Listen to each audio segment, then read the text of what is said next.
Alors, il y a les enseignants qui ont été licenciés en 2022 après avoir observé des grèves dans le système scolaire. Et ces gens qui ont été déflatés, licenciés, traversent des moments assez difficiles. Beaucoup sont sans revenus. Certains ont dû quitter le pays, mais la plupart sont au pays. Il y a eu des décès parmi eux. Il y a eu un groupe qui s'est constitué en collectif qui a saisi euh, la Cour de justice de la CEDEAO, qui leur a donné raison, qui a demandé à l'État togolais de leur payer une certaine somme. Est-ce que l'État togolais s'est exécuté? Je ne sais pas encore. Mais toujours est-il que ce sont des compatriotes qui sont aujourd'hui dans la détresse, qui ont des familles à nourrir. Ils ont eu plein de décès dans leur rang. Or, le droit syndical est garanti par la constitution togolaise. Donc, il est important que le problème là soit réglé. Et je voudrais inviter nos frères qui ont été victimes à réactiver leur collectif, hein, et s'il le faut, à faire des actions pour que leurs droits pour qu'ils soient rétablis dans leurs droits. Parce que si vous restez là, ne rien faire, moi je peux en parler une fois, je peux en parler une deuxième fois. C'est pas évident que bon, les autorités bougent, mais il vous revient à vous-même, comme j'ai eu à le dire dans plusieurs lives, que vous-même vous réglez vos problèmes, que vous les Togolais vous réglez vos problèmes. Moi, je ne suis que un mégaphone. Hein. Quand une histoire arrive chez moi, j'essaie de faire le nécessaire, et quand je vois que c'est une histoire qui est bien vérifiée, j'en parle. Mais ce n'est que vous-même qui devez prendre vos responsabilités. Donc voilà ce que moi j'ai à dire. Et vous êtes à la maison depuis 4 ans, beaucoup parmi vous sont en train de mourir, vous avez des droits revendiqués, mais organisez-vous, on ne meurt qu'une seule fois. Donc si vous restez là à pleurer, à ne rien faire, mais vous avez perdu votre emploi pour longtemps et personne ne va s'occuper de vous. Donc j'en parle encore une fois, mais je vous exhorte à prendre vos responsabilités pour que les choses puissent bouger, hein, pour vous. Voilà ce que je veux dire. On va parler du dernier concours, le concours qu'on a eu, dont on a donné les résultats il y a quelques jours. Ce concours-là, nous avons écrit un article le 22 et puis le 24, ils ont donné les résultats. Il y a beaucoup de gens qui nous avaient interpellés sur la lenteur dans la proclamation des résultats de ce concours, et on a dû interpeller les autorités, et puis 2 jours après, on a donné les résultats. Mais selon plusieurs candidats, il y a eu des fraudes dans ces résultats-là. Il y a eu des fraudes. Bon, moi, je n'ai pas passé ce concours, mais plusieurs disent que ce concours a été émaillé de fraudes, de beaucoup de fraudes, et qu'il y a eu beaucoup de népotisme, des gens ont choisi leurs proches, il y a eu, je ne sais pas, des arrangements entre parents et tout ça. Vous savez comment ça se passe au Togo, et des gens prennent des frères de village, des sœurs et tout ça, et quand vous n'avez personne, vous n'avez aucune chance de sortir. Alors, on va voir un élément qui sous-tend cette fraude-là, ensemble, pendant ce direct-là. On va regarder ça ensemble. Vous voyez, dans cette catégorie, lorsqu'ils ont lancé le concours, il y a eu la catégorie des ingénieurs des travaux statistiques. Lorsqu'ils ont lancé le concours, il y a eu, puisqu'ils ont affiché la liste des gens qui ont été retenus avant de passer le concours. Et donc, dans la catégorie des ingénieurs des travaux et statistiques, il y a eu les noms que vous voyez en bas. 1, 2, 3, 4, 5, 6, 7, 8, 9, 10. Donc, il y a eu 10 personnes qui ont été présélectionnées. Et ces personnes qui ont été présélectionnées, regardez très bien les noms. Il s'agit de le premier nom, Anusungome Anika, Douti Soukman, Fiose Gabi Dieudonné, Badamasi Farida, Horo Palakiwe, Kola Palakiem Remona, Ndombe Komla, Patata et Sorana Atiki, Salima Morima et puis Sambiani Watante. Voilà les gens qui ont été retenus pour passer le concours. Donc, regardez très bien les noms, hein, observez très bien les noms et regardez la rubrique, c'est ingénieur des travaux statistiques. Donc, dans ce groupe-là, il y a au moins 3 ou 4 femmes. Bon, 3 femmes, je vais voir les femmes. Je pense qu'il y a Badamasi Farida, il y a Anika aussi qui doit être une femme. Donc, il y a 2 femmes, hein, et Salima Mourima, je ne sais pas si c'est une femme, mais ouais, il y a une femme, 2, Ouais. Il y a 2 femmes dans ce groupe-là. Il y a 2 femmes. D'accord? Il y a 2 femmes dans ce groupe. Maintenant, on va voir les résultats. Voici les résultats du secteur des ingénieurs des travaux statistiques. Et quand vous voyez les résultats, vous verrez que dans les résultats, j'attends que ça apparaisse sur YouTube, vous verrez que dans les résultats, le 1, le 2 et le 4 n'avaient pas été retenus au préalable, donc n'ont pas passé le concours. Si vous voyez la première fiche qu'on a montrée, vous avez vu les 10 noms. Maintenant, voilà, la première fiche, vous voyez les 10 noms. Vous avez pu noter un peu les noms. Hein? Regardez les 10 noms sur la première fiche. Les 10 noms sur la première fiche. Regardez très bien. Maintenant, on va voir, et ça, c'est les noms qui ont été retenus pour passer le concours. Après sélection, c'est les noms qui ont été retenus. Donc, ingénieur des travaux statistiques. Donc, maintenant, on va voir les résultats. Voilà les résultats. Donc, quand vous voyez les résultats, vous verrez que le 1, le 2 et le 4 n'étaient pas sur la liste initiale. Donc, c'est des gens qui n'ont pas passé le concours, à moins qu'on vienne nous donner des explications. Donc, le 1, le 2 et le 4 n'étaient pas sur la première liste, n'étaient pas sur la liste présélectionnée. Donc, ce sont des gens qui n'ont pas passé le concours, mais qui, curieusement, sont admis. Certainement que dans d'autres secteurs de ce même concours, il y a eu aussi ces fraudes-là. Mais c'est ce secteur ingénieur des travaux publics qu'on a remarqué. Donc, il y a certainement dans d'autres secteurs où il y a eu le même mode opératoire. Donc, il y a des gens qui sont restés tranquillement à la maison et leur nom est sorti dans les résultats. Donc, voilà les choses qui se passent au Togo. On attend les organisations de concours qui viennent nous dire comment se fait-il que ces 3 personnes-là, le 1, le 2 et le 4, n'étaient pas sur la liste initiale et du jour au lendemain, on les trouve parmi ceux qui ont réussi. Nous faisons un article qu'on va balancer tout à l'heure sur le site de l'Alternative. Voilà.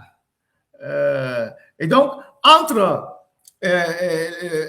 les épreuves écrites en décembre 2024 et l'annonce des résultats, ce concours a fait quand même 2 bonnes années. Donc, il y a eu quand même 2 bonnes années pour donner les résultats de ce concours. Et donc, voilà les magouilles à la sauce togolaise. Donc, ceux qui ont initialement la première liste, vous pouvez faire le même exercice, hein, secteur par secteur. Il y a un secteur de sociologie, il y a un secteur dédié aux juristes, il y a un secteur dédié aussi au réseau informatique, il y a un secteur dédié aux travaux publics, il y a un secteur dédié aussi au marché public et tout ça. Donc, vous prenez la fiche initiale de ce concours, vous prenez les résultats et vous essayez de voir si les noms sont les mêmes. Si les noms sont les mêmes. Et ils ne se sont même pas foutus, hein, parmi les 5 qu'ils ont retenus là, de mettre une seule femme dedans. Et pourtant, ils parlent de comment on appelle-t-on, de la promotion de la femme. Ils ne se sont même pas foutus, hein, de mettre une femme, hein, dans ça. Hein, voilà des éléments que vous pouvez retrouver en comparant ceux qui ont passé le concours et les résultats et les noms de ceux qui sont apparus dans les résultats. Donc, les résultats ne sont plus disponibles sur le site. Non, mais il y a un document qui est sorti, qui circule sur WhatsApp que vous pouvez retrouver, sur lequel il y a tous les noms. Vous pouvez retrouver tout ça. Donc, voilà comment ça se passe avec le concours. Et il y a une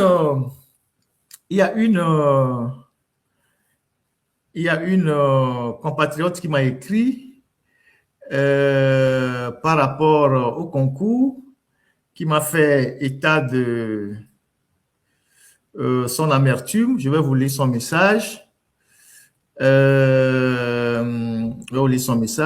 Elle a une spécialité dont elle ne retrouve pas dans les concours. Donc, elle est bien obligée. Voilà, c'est-à-dire, tu vas à l'université. Il n'y a pas que elle seule. Il y a aussi les handicapés, les personnes à mobilité réduite plutôt, qui m'ont beaucoup écrit pour dire, voilà, nous, on n'arrive pas, on n'a pas de la chance. Quand on fait les concours, il n'y a pas une place réservée pour les personnes à mobilité réduite. Donc, il y a un gros souci. Donc, vous pouvez aller faire vos propres exercices. Hein. Maintenant, nous sommes à l'heure où les citoyens peuvent faire le contrôle de l'action publique. Hein. On peut faire facilement le contrôle de l'action publique. On peut garder des documents liés à une annonce. Et puis après, quand il y a les résultats, on compare. Hein, on compare pour voir si les résultats sont conformes à l'annonce qui a été faite précédemment. Tous les citoyens peuvent faire ça, peuvent regarder, faire ça. C'est un travail qu'il faut faire. Et voilà quoi. Et donc, vous pouvez prendre la liste là et regarder comment est-ce que ils ont bidouillé les résultats pendant le concours. Alors, en attendant que je cherche ces résultats-là, que je retrouve ce document, il y a aussi des compatriotes qui m'ont saisi par rapport à une situation un peu regrettable qui se passe à la Société des Postes du Togo. J'avais parlé de ça il y a très longtemps. Quand vous travaillez aujourd'hui, quand vous êtes stagiaire à la Société de Poste du Togo, on ne vous donne pas, il n'y a pas de, comment je dirais ça, il n'y a pas de, c'est un stage non payant. Vous voulez faire stage à la Société des Postes du Togo, vous voyez des jeunes filles, des jeunes garçons qui sont là à servir à la poste. Beaucoup sont des stagiaires, seulement les stages n'est pas payant. Ils font des stages qui ne sont pas payants. Et à la fin du mois, on leur donne un peu d'argent pour leur déplacement, 42 000, même pas le SMIC. Et des gens qui viennent des endroits très loin, même pour leur payer les 42 000, on leur paie ça en deux tranches. On perçoit encore, je sais pas, une commission sur les 42 000. Je vais vous montrer le contrat qu'on leur fait signer. Et vous allez voir ce qui se passe au pays. Voilà le contrat qu'on fait signer quand tu veux aller faire un stage à la poste. Est-ce que vous pouvez rapprocher ça un peu? Ça, c'est le contrat qu'on leur fait signer pour les stagiaires. Vous pouvez lire ça. C'est l'engagement qu'on leur fait signer pour les stagiaires. Le DG de la Poste, c'est M. Kwadjo Dodro Kwasi. Lui-même, il est déjà député et il est encore DG de la Poste. Donc, lui, il a un double traitement. Les enfants qui viennent faire le stage chez lui, en tant que député, il ne s'est pas battu pour leur faire un forfait de 50 000 francs ou bien de 60 000 francs par mois, alors que lui, il a une double fonction. Il leur donne 42 000 et les 42 000 là, on perçoit même des commissions là-dessus. Vous imaginez des jeunes qui quittent des endroits très éloignés pour venir travailler à la poste et qui rentrent le soir sans rien manger. Et nous sommes au Togo, c'est quand même incroyable, sans rien manger. Et à la fin, on leur donne 42 000 francs et ces 42 000 francs-là, on leur paye ça en deux tranches. En deux tranches. C'est vraiment dommage. C'est dommage. Et on peut voir la deuxième fiche. Ces deux fiches que ces deux fiches, voilà. Donc, on précise bien sur la fiche si, voilà, la technique peut mettre une flèche là-dessus. 42 000. Le stage est non rémunéré à la Société des Postes du Togo. Toutefois, le candidat percevra une indemnité de déplacement de 42 000 francs CFA. Et les 42 000 là, il les paye en deux temps. Finalement, il ne paye pas la totalité des 42 000. Il paye 40 600 aux enfants. Et ça, c'est le Togo, ça. Et le député, celui qui est directeur de la Poste, il est député. Et donc, lui, il a double fonction. Il a deux boulots. Et les enfants qui viennent faire le stage chez lui, ils ne peuvent même pas avoir le SMIC, même pas 50 000, même pas 55 000, même pas 60 000. On leur donne 42 000 juste pour le déplacement. Et les 42 000 là, on leur paye en deux temps. On leur paye en deux temps, on verse 21 000 et puis après on verse 20 000. En tout, ils ont 40 600. Voilà comment le Togo fonctionne. Et c'est bien dommage. Quand je vais retrouver le message de la dame qui m'a parlé de sa filière qui ne se retrouve jamais dans les concours, je vais diffuser ça. Et je n'arrive pas à retrouver ça. Je ne sais pas où j'ai mis ça. Je croyais l'avoir mis quelque part, mais je ne retrouve pas ça.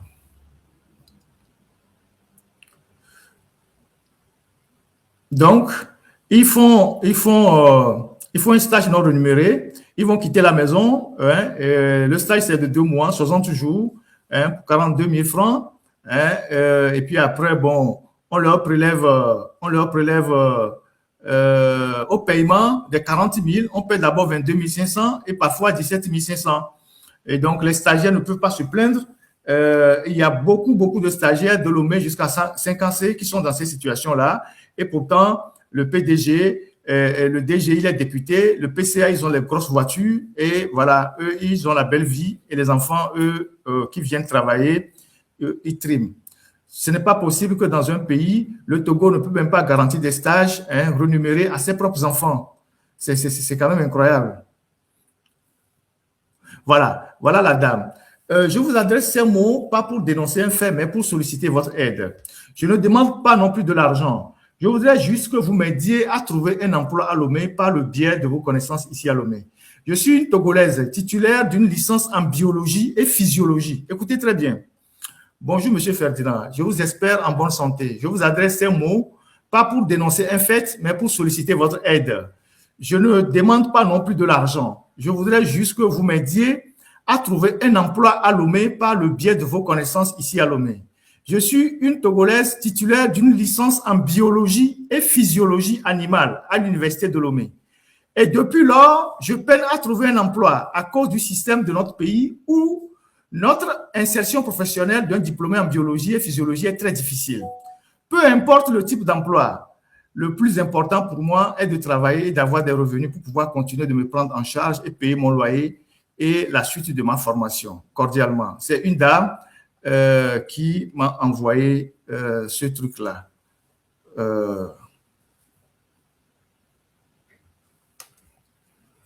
Voilà. Donc, étudiante en biologie et physiologie animale, donc qui cherche une insertion. On va faire une petite pause avec quelques annonces. Il y a un de nos frères qui fait une séance de prière, une croisade de prière du côté des États-Unis. On va regarder ensemble la vidéo pour ce 27 avril. Soyez bénis dans le beau et puissant nom de notre Seigneur Sauveur Jésus-Christ. Voilà cette annonce.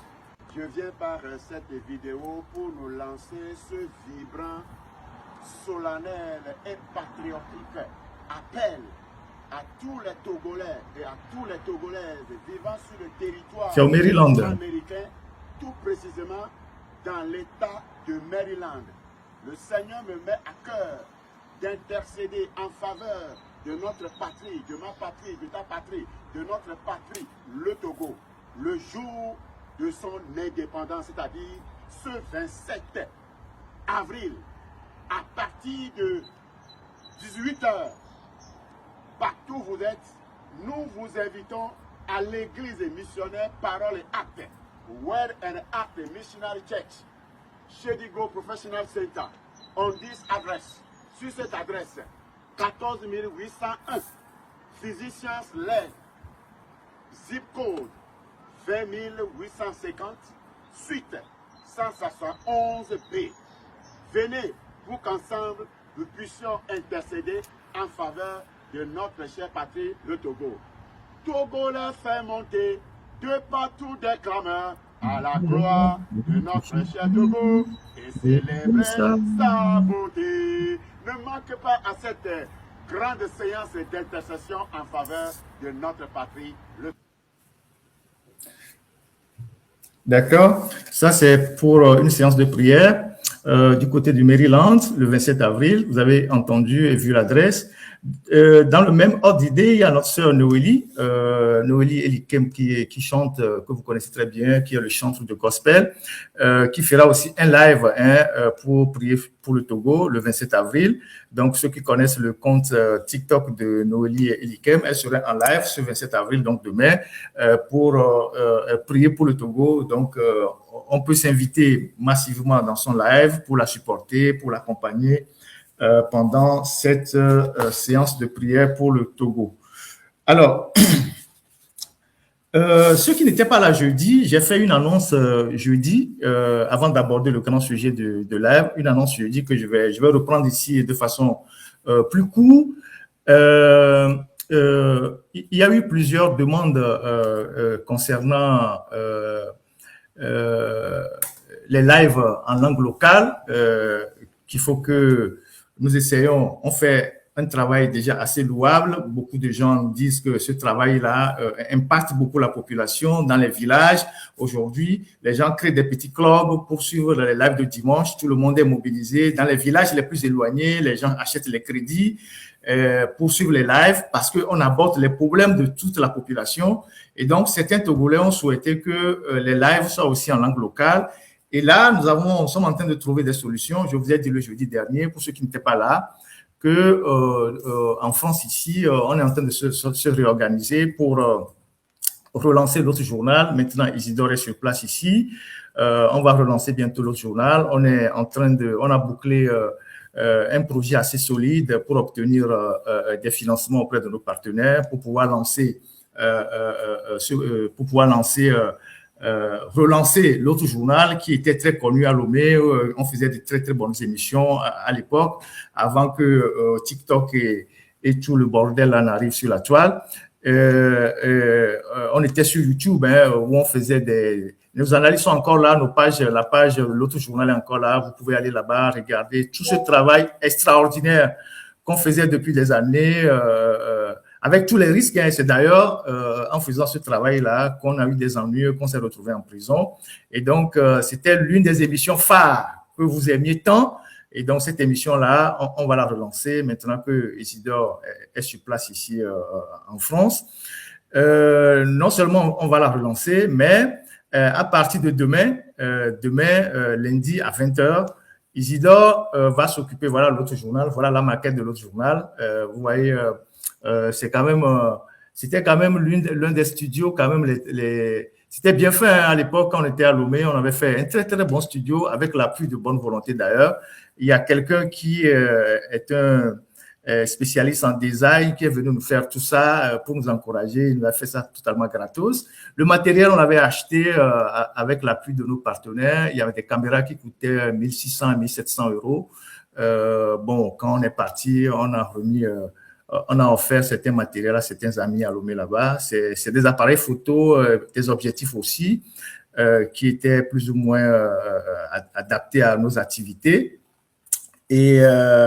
Et donc, on n'a pas pu emporter tout ça. On a offert ça à des amis qui travaillent avec ça à Lomé, les objectifs aussi.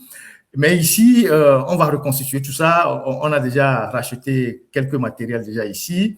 On a bouclé des projets pour se mettre à des partenaires qui nous accompagnent, qui vont naturellement nous financer des projets. Vous savez, nous, on ne monte que des projets. Hein. Nous, on sait monter des projets. Et donc, on va relancer tout ça, remettre un bon studio tel que vous le voyez là, acheter du matériel high-tech et puis on va relancer. Et donc, avant qu'on ne fasse tout ça, parce qu'on est dans le processus, Eric aussi est sur la France. Lui aussi, c'est un très grand animateur. Vous le connaissez, Eric Attor. Il a animé Fréquence 1, Taxi FM. Il est aussi là. Donc, à 16h libre, il va aussi s'occuper de l'animation. Isidore aussi. Et donc, mais en attendant que tout ça ne se mette en place, on est dans le processus. Il faut que les lives continuent et il faut que les lives soient transcrits ou traduits dans les langues locales. Donc, à partir de demain, Isidore va faire des lives en EV sur ce compte-là. Je vais vous montrer le compte. Tout ce que je dis ici, Isidore va le traduire en EV sur le compte que vous allez voir tout à l'heure. Voilà. Donc, dans l'autre direct officiel, on va relancer, on va faire les lives en EV.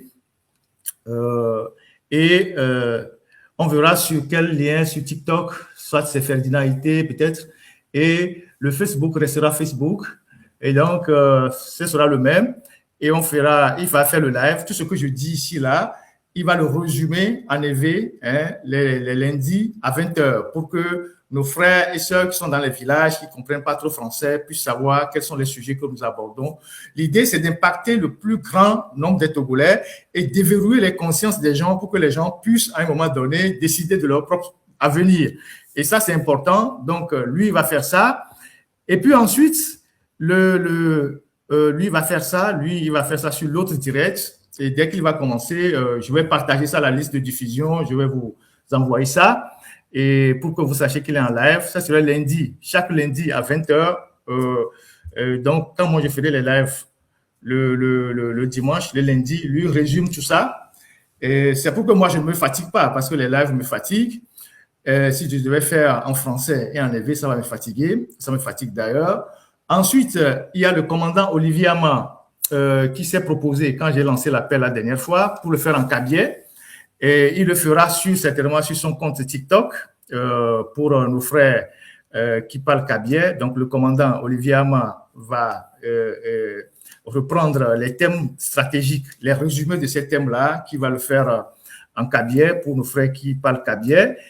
Et il y a Aïcha, qui est du côté des États-Unis, probablement 10 euros, là, c'est pas encore confirmé, qui vont le faire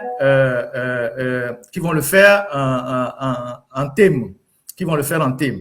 Donc, ils vont le faire en thème. Et Aïcha et 10 euros. Donc, nous, on se proposera de prendre en charge les connexions au cas où il donnait son accord de notre frère 10 euros pour que on puisse lui payer les connexions pour qu'il puisse faire la traduction en thème. Maintenant, si on trouve quelqu'un du côté de la PAON qui parle couramment Moba, ça serait la bienvenue. Donc, voilà comment on est en train de nous organiser, de partager le travail tel que vous l'avez souhaité, puisque c'est votre souhait, c'est vos souhaits, c'est vous qui avez demandé que les lives soient traduits dans les autres langues. Mais comme je ne peux pas le faire seul parce que parler pendant 2 heures, à la fin, c'est fatigant, on va commencer comme ça. Et s'il y a d'autres personnes de bonne volonté qui se proposent, pourquoi pas, on essaiera d'aller ensemble avec ça. Donc, demain, Isidore va commencer les lives à 20h en EV. Ça, c'est la première chose. Deuxième chose, c'est aussi important.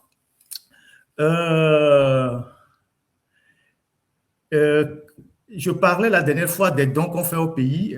Ces dons-là, on les faisait depuis avant que moi je ne parte, avant qu'on ne parte en exil. Peut-être qu'on ne le faisait pas à une grande échelle, mais quand j'étais encore au pays, sur le modèle numérique qu'on avait, parce que j'ai développé ce modèle numérique-là la dernière fois, qui assure la stabilité de notre organe, c'est un modèle qui nous permet de nous autofinancer. Et ça, c'est important. Et c'est nous qui on était les tout premiers à comprendre que il fallait aller sur le numérique, il fallait basculer sur le numérique pour assurer une stabilité financière de notre journal à partir du moment où il y a eu une crise du journal papier. C'est pour ça d'ailleurs qu'on a lancé l'autre journal, et l'autre journal nous faisait des revenus substantiels qui nous permettaient de prendre en charge nos besoins. Et puis après, il y a des petits projets qu'on fait, des dons qu'on reçoit de nos partenaires pour la suite. Et donc, ce modèle-là, c'est le modèle-là qui continue d'ailleurs et qu'on va renforcer. Et donc, j'ai dit la dernière fois que on a donné des ordinateurs. Depuis que je suis arrivé en France, ça fait 3 ans, on a donné au moins 13 ou 14 ordinateurs au Togo qu'on a partagé aux gens. Et je disais que cette année, on va encore en donner. Déjà, depuis le début de l'année, j'en ai déjà donné 2. Et les gens me demandent, j'ai plein de demandes, mais il y a ce que moi-même j'achète, pas moi-même, la rédaction achète sur les gains qu'on a parfois. On dégage un peu d'argent pour acheter. Et il y a ce que les gens m'offrent, des amis m'offrent. Donc, depuis que j'en ai parlé, il y a des compatriotes qui m'ont abordé, qui disent qu'ils ont des ordinateurs au pays. Certains vont faire rater des ordinateurs aussi. C'est des ordinateurs portables. Neuf ou deuxième main, tous ceux qui ont des ordinateurs dans leur magasin, dans leur cave, qui ne savent pas quoi faire avec. Il y a des gens qui en ont besoin au pays, des étudiants, des enseignants, des élèves, des lycéens. C'est quand même anormal qu'en 2026, vous avez des étudiants qui n'ont jamais touché à l'ordinateur. Cette fracture numérique-là, il faut qu'on aide nos jeunes frères à régler ce problème-là. Si on peut faire des dons, on le fait. Moi, j'avais des ordinateurs ici pour mes enfants. Dès que mes enfants sont allés au lycée, le département a donné de nouveaux ordinateurs. J'ai pris les anciens, j'ai envoyé à Lomé et les gens travaillent avec ça. Les gens qui cherchent les ordinateurs au pays, c'est pas pour faire des activités sophistiquées, c'est pour rédiger des mémoires, c'est pour leurs petits besoins. Et donc, vous tous qui avez des ordinateurs que vous faites rentrer au pays, si vous les avez dans les magasins, on peut les récupérer, voir des techniciens, on fait une mise à jour et puis on offre les ordinateurs aux gens. Parce que normalement, depuis 20 ans qu'on parle de la fracture numérique, c'est quand même anormal qu'au Togo, vous avez des gens qui ont besoin minimum d'un ordinateur. Vous ne pouvez pas envisager un pays développé dans les prochains jours sans que les élèves ne maîtrisent pas l'ordinateur. C'est pas possible. Et donc, nous allons continuer par faire ce don-là. Je remercie deux grands frères qui m'ont déjà contacté pour me dire que eux, ils ont des ordinateurs à Lomé, d'autres vont envoyer ça. Et dès qu'on les récupère, on les donnera à ceux qui ont le plus besoin. À ceux qui ont le plus besoin. C'est ça le plus important. Normalement, ceux qui volent l'argent au Togo, c'est eux qui peuvent prendre sur eux la responsabilité chaque année de donner des ordinateurs aux enfants. Je peux dire, chaque année, je donne 100 ordinateurs, 200 ordinateurs aux enfants. Je fais venir, je partage aux gens. Ça c'est aussi le côté solidarité. Quand on reproche beaucoup de choses aux autres, mais nous, les Noirs, on n'est pas vraiment solidaires quand il s'agit de partager la richesse. On est trop égoïstes. On a des choses qui sont dans le débarras, qui sont dans la cave, qui pourrissent. Juste prendre ça, donner à quelqu'un pour travailler, on n'est pas capable de le faire. Donc, il faut qu'on apprenne à faire ça aussi. Ça fait 66 ans que nous sommes indépendants. Il faut apprendre à aider ceux qui n'en ont pas beaucoup. Voilà, pour que eux aussi, ils se sentent un peu à l'aise. Donc, on a reçu pas mal de demandes, mais ça dépendra des disponibilités qui sont au pays. Et puis, cette année, on donnera aussi des vélos. On donnera aussi des vélos. J'ai commandé une vingtaine de vélos déjà qui sont déjà sur place. On donnera des vélos pour des gens qui sont dans les villages, les élèves qui font de longues distances pour aller à l'école. On donnera quelques vélos à ces gens-là. Et voilà, le mois passé, on a fait des dons. Tout ça, c'est discret. On a fait des dons. On a gagné un prix à $5,000. Vous avez tous vu, on a gagné un prix à $5,000. Ça fait presque 3 millions.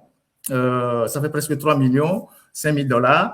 On a donné la moitié déjà aux démunis, à Lomé là-bas. On a soutenu des gens, la moitié aux démunis, certains qui sont des malades, certains qui sont des associations. On a donné la moitié aux démunis des $5,000. Et donc, on va continuer dans le même sens. Alors, il y a certains compatriotes parfois qui m'invitent à lancer des cagnottes. Et je leur réponds que je n'aime pas ça. Je n'aime pas les cagnottes. Je n'aime pas venir sur la place publique pour demander qu'on cotise de l'argent. En tout cas, c'est pas mon principe. C'est pas mon principe. Et donc, il y a ceux qui font les propositions que je rejette. Je voudrais vraiment que cette personne-là ne se fâche pas. Tata Lolita, elle a créé la dernière fois un GoFundMe. Elle m'a informé après, et puis je lui ai demandé de supprimer. Parce que c'est pas... Non, moi, je veux pas être redevable aux gens. Il y a beaucoup de gens en privé qui m'avaient appelé, qui disent « Ouais, Ferdinand, si tu as des soucis, on peut t'aider, tout ça. » Je leur ai dit « Non, je n'ai aucun souci. Moi, j'ai appris à me battre et puis à vivre de mon travail. Et si j'ai vraiment besoin d'argent un jour et que je ne sais pas quoi faire, je viendrai vous le demander automatiquement. » Voilà. Et donc, je suis certain que si je lance une cagnotte pour vous demander de l'argent, je vais engranger beaucoup d'argent, mais c'est pas ça le plus important. C'est pas ça le plus important, c'est pas ça qui m'intéresse. Ce qui nous intéresse, c'est que nous tous, nous travaillons pour amener les Togolais à prendre conscience de leur situation. Déjà sur le numérique, avec le modèle que nous avons, c'est un modèle économique. On a suffisamment de revenus pour la rédaction, en général, a suffisamment de revenus pour aider les gens. Et c'est sur ces revenus-là qu'on aide beaucoup de gens. Et donc, nous, vous ne verrez personne qui va dire au Togo que Ferdinand l'a appelé pour lui demander de l'argent. Moi, je ne suis pas dans ça. Et c'est pour ça que quand je parle, personne ne réagit. Personne ne vous dira que je lui ai une fois demandé de l'argent ou j'ai pris de l'argent chez lui. Parce que je ne veux pas que demain, je sois redevable aux gens. Ou bien que des gens disent, oui, vous voyez, Ferdinand, là, il nous critique, mais avant-hier, on lui a donné un peu d'argent. Oui, quelqu'un va te donner 20 € sur Internet et demain, il va t'insulter pour ça. Alors que toi-même, tu peux travailler, gagner plus que ça, 1000 fois que ça. Et donc, c'est un principe de vie que j'ai.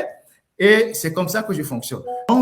Quelqu'un qui envoie une ordonnance à Ferdinand, j'ai mon père à l'hôpital, on doit lui faire une dialyse, on n'a pas d'argent. On reçoit plein de choses comme ça. Parfois, vous êtes incapable d'aider les gens parce que vous ne pouvez pas aider tout le monde. Parfois, les gens font des demandes, vous n'avez pas de ressources disponibles, vous leur dites, bon, demain je vais voir, après demain je vais voir, et vous ne pouvez pas les aider tous. Et donc, cette deuxième chaîne-là que Isidore va animer, les gains qui seront engrangés là-bas, une fois que la chaîne sera monétisée, elle va servir à aider tous ceux qui sont dans le besoin de Dapaon jusqu'à Lomé. Chaque fois que quelqu'un fait une demande pour un besoin, si il y a des moyens qui sont disponibles, 50 000, 30 000, 40 000, un ordinateur, ceci, une facture à payer, eux, ils vont se charger d'aider ça. Nous faisons tout ça pour montrer quoi? Pour montrer que on n'est pas seulement dans la critique. On fait ça pour montrer qu'on n'est pas seulement dans la critique. Hein? Dans la critique, comment on dit ça? La critique, je sais pas, critiquer pour critiquer, non. Nous voulons aussi être des modèles. Vous voyez, on fait ça pour montrer aux gens qu'on est des modèles. Et que les modèles que nous sommes des gens qui nous battons pour des valeurs. Nous sommes des gens qui nous battons pour notre intégrité. Nous sommes des gens qui nous battons pour nos propres valeurs. Et ça, j'essaie de le dire à mes collaborateurs. Nous ne devons rien à personne. Nous ne devons rien prendre sur personne. De manière à ce que nous ayons toute la latitude de parler et de critiquer les gens quand besoin sera. Il ne faut pas qu'un jour, le dossier de quelqu'un tombe chez vous, on dit, ah, celui-là, on ne peut pas parler de lui parce que non. Nous sommes open. Et vous voyez que sur la toile, nous sommes les rares journalistes depuis la nuit des temps qui parlons de façon, voilà, on n'a pas de limite. Si on tombe sur toi, bon, voilà, nous, on s'en fout. On n'a rien, on ne doit rien à personne. Donc, je voudrais... oui, Facebook aussi rapporte quelques revenus. Je voudrais rappeler à Tata Lolita de ne pas se fâcher. Je lui ai demandé de supprimer le GoFundMe parce que je n'en ai pas besoin. Je n'en ai pas besoin. Il y a des Togolais de bonne volonté parfois qui sont des amis à moi, qui font des dons. Qui vous disent, Ferdinand, prenez ça, aidez les gens et tout ça. C'est déjà suffisant.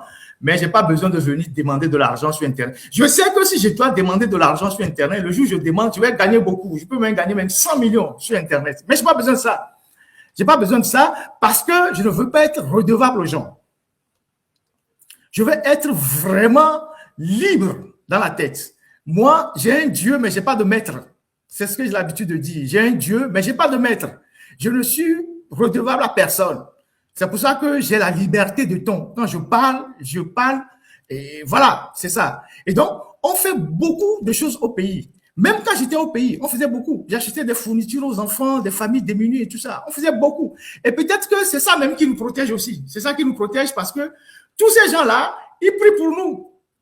Tous ces gens prient pour nous. Hier, quelqu'un m'a envoyé une intention de messe pour le 27 avril qu'il a fait pour moi. Il m'a envoyé, j'étais tellement content. Je te salue au passage, le frère qui a fait ça. Et voilà, donc je voulais juste vous rassurer que je ne vous ai jamais dit ces choses-là. Je vous le dis pour que vous preniez date et que vous compreniez comment on fonctionne. Et depuis que nous travaillons, vous ne verrez personne au Togo dire que Ferdinand a pris un franc chez lui. Jamais. Jamais. Depuis que je suis arrivé dans la diaspora, il y a des gens qui m'ont appelé, qui me disent, oui, on a des moyens, on peut t'aider. Je leur ai dit, allez vous faire foutre avec vos moyens. Je leur ai dit, je n'en veux pas. Je leur ai dit, je n'en veux pas. Parce que je ne veux pas que demain, quelqu'un, parce qu'il a... Moi, je donne de l'argent aux gens. Nous donnons... Bon, quand je dis moi, c'est la rédaction. Nous donnons de l'argent aux gens. Mais on n'a pas besoin de venir citer les noms de ceux que nous aidons. Et donc, quelqu'un ne va pas me donner 100 € et puis va venir demain faire un live et m'insulter que oui, lui là, je lui ai donné tant, alors que moi-même, ou nous-mêmes, nous donnons plus de 100 €, on prend les gens en charge. Vous voyez. Et donc, voilà comment nous fonctionnons et voilà comment nous allons, nous aidons les gens. Parce que quand nous prenons la responsabilité de critiquer les dirigeants, quand nous disons que les dirigeants ne font pas une bonne répartition des richesses, quand nous dénonçons le pillage des ressources, nous devons, nous aussi, être des modèles pour dire aux gens, mais si nous avons des moyens, Nous ne devons pas nous comporter comme les dirigeants. Imaginez un peu que vous avez plein de gens au Togo, des étudiants qui n'ont pas d'ordinateur. Mais il y a des gens au Togo qui ont 10 milliards sur leur compte, des gens qui volent l'argent public. Et ces gens-là, ils ne se disent même pas que chaque année, je peux offrir 100 ordinateurs aux étudiants. Lui-même, il peut choisir les étudiants comme il veut. Mais chaque année, je commande 100 ordinateurs que je donne aux étudiants. Les étudiants, je peux partager ça en deux. Il y a l'université de Lomé, l'université de Kara. Je donne aux étudiants qui sont dans le besoin. Ou j'en donne aux élèves. Parce que quand les gens en masse, à la fin, ça leur sert à quoi? Comme je le disais tantôt, tout ce qui est excessif est nuisible. Tout ce qui est excessif est nuisible. Quand tu ne peux porter que 5 habits, il faut porter 5 habits. Si tu ne peux porter que 5 pantalons, il faut acheter 5 pantalons. Mais ça ne sert à rien d'acheter toutes les marques de chaussures et de ne pas les porter, que les chaussures soient dans ton magasin, que tu dises aux gens, oh, j'ai telle chaussure, j'ai tel sac, j'ai telle collection, ça ne sert à rien. Pendant ce temps, il y a des gens qui sont à côté qui meurent. Donc, c'est cette mentalité-là que nous devons avoir. Tant que nous n'avons pas cette mentalité-là, tant que nous n'aurons pas cette mentalité-là, on ne peut rien faire. Donc, nous ne pouvons pas être des modèles pour les autres. On ne peut pas critiquer les autres parce qu'on fait pareil, vous voyez. Et donc, cette année, on va continuer par offrir les ordinateurs. Et puis, j'ai commandé des vélos. J'ai commandé des vélos. Il y a une vingtaine de vélos qui vont rentrer.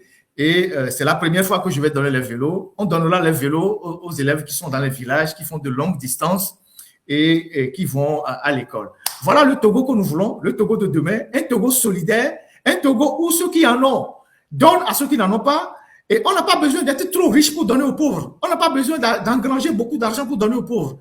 J'ai l'habitude de dire, celui qui a 100 francs, s'il ne te donne pas 10 francs, celui qui a 100 francs, s'il n'est pas capable de te donner 10 francs, le jour où il aura 1000 francs, il ne pourra pas te donner 100 francs.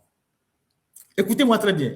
Celui qui a 100 francs, s'il n'est pas capable de te donner 10 francs, quand il aura 1000 francs, il ne te donnera pas 100 francs. Il va te dire, je suis sur une affaire, je vais gagner 100 milliards avant de t'aider. Je suis sur une affaire, je vais donner 10 millions avant de t'aider. Mais il ne t'aidera jamais.